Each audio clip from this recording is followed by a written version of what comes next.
Kresna dan semua rekan-rekan dari Bincang Edukasi. Saya bangga bisa berada di sini dengan rekan-rekan sekalian.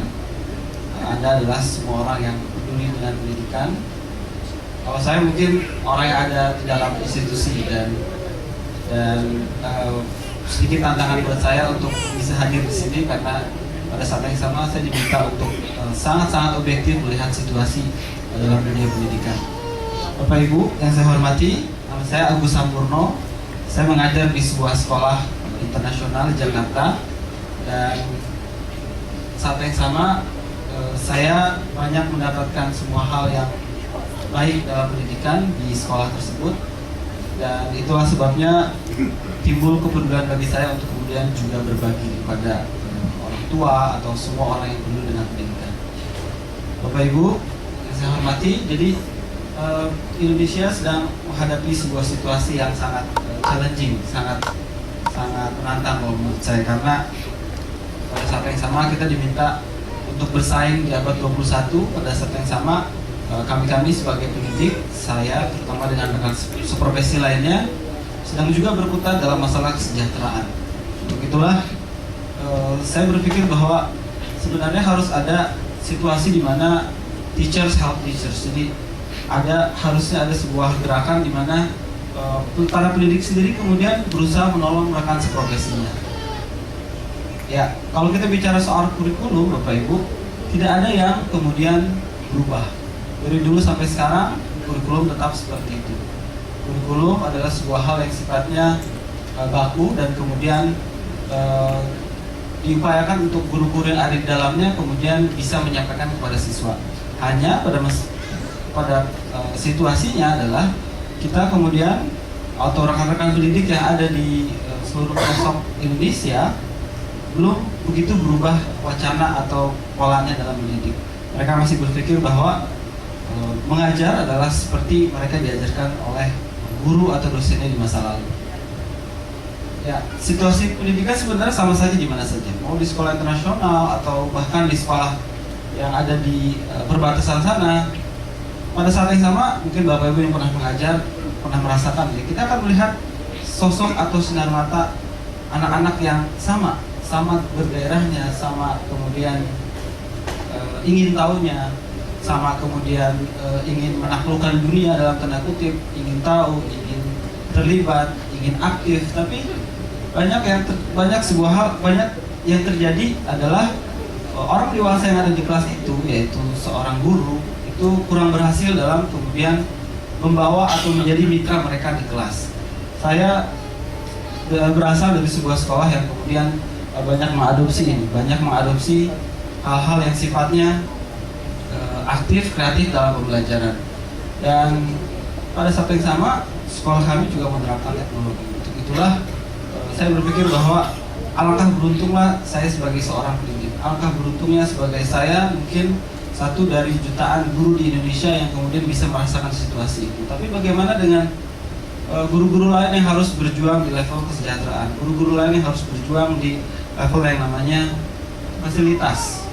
Lalu kemudian saya berpikir kenapa tidak kalau kemudian inisiatif itu datang dari kami para pendidik. Kami para orang yang kemudian berbicara dalam bahasa yang sama dengan pendidik di seluruh Indonesia. Dan uniknya, saya tadi akan cerita, kalau dulu kita kembali ke masa lalu, kita bercerita betapa bahwa Indonesia banyak mengimpor guru banyak mengekspor guru ke Malaysia atau ke negara tetangga lain.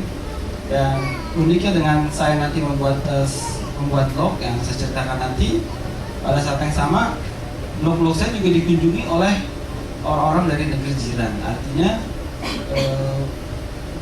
nostalgia seperti itu sebenarnya bisa kita kembalikan lagi bahwa Indonesia adalah sebuah negara yang sangat-sangat peduli dan sangat ingin orang-orangnya atau generasi mudanya untuk maju. Ini sosok profil saya dan saya ketika diliput dalam sebuah liputan.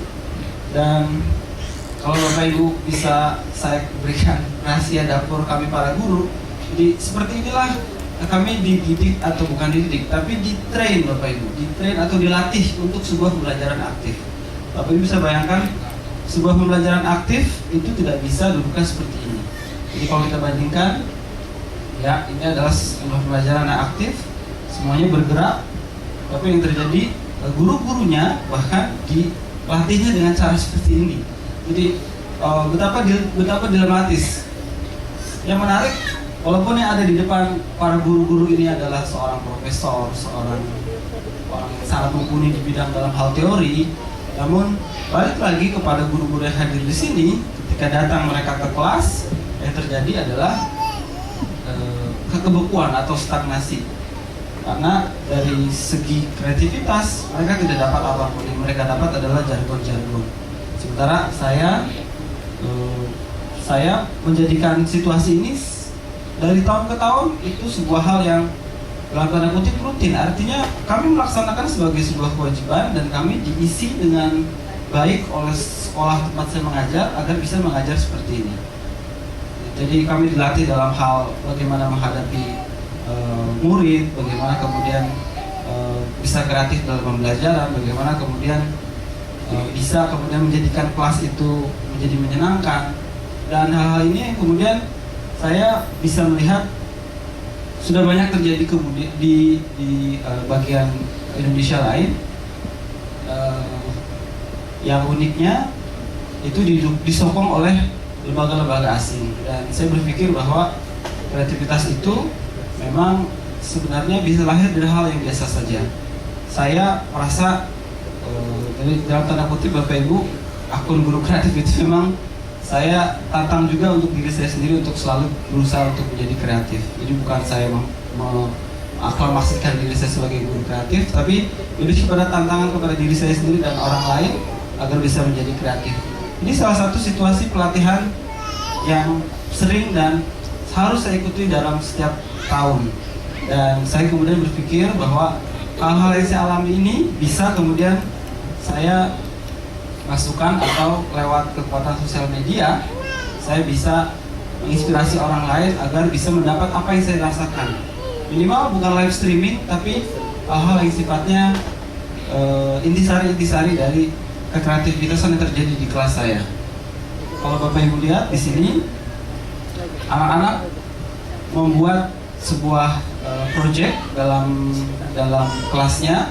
Mereka dipisahkan atau diajak kerjasama dalam sebuah situasi yang mereka semua sudah dibagi-bagi berdasarkan kecerdasannya. Jadi Bapak Ibu bisa bayangkan, mereka yang cerdas visual itu bekerjasama dengan mereka yang cerdas matematik. Mereka yang cerdas bahasa diajak kerjasama dengan mereka yang cerdas kinestetik.